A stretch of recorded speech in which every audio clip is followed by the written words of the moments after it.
নমস্কার বন্ধুরা, আমি আজকে আম পান্না বানাবো।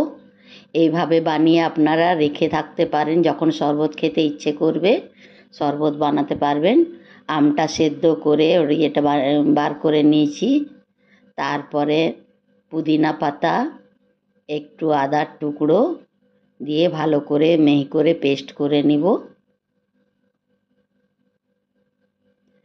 কড়াইয়ে জিরে, মৌরি আর গোলমরিচ দিয়ে ভেজে গুঁড়ো করে নিব।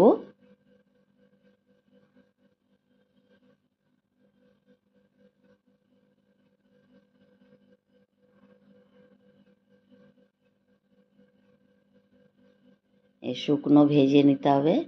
তারপরে কড়াইয়ে 1 বাটি চিনি, ওই বাটিতে 1 বাটি জল দিয়ে এটাকে ভালো করে ফুটিয়ে নেব।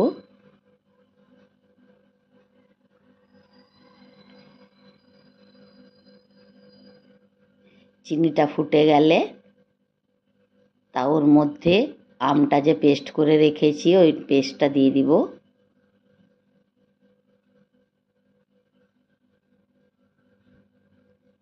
তার মধ্যে সামান্য বিট নুন, দুটো নুনই দিতে হবে। বিট নুনটা একটু বেশি দিতে হবে, আন্দাজ মতন দিতে হবে।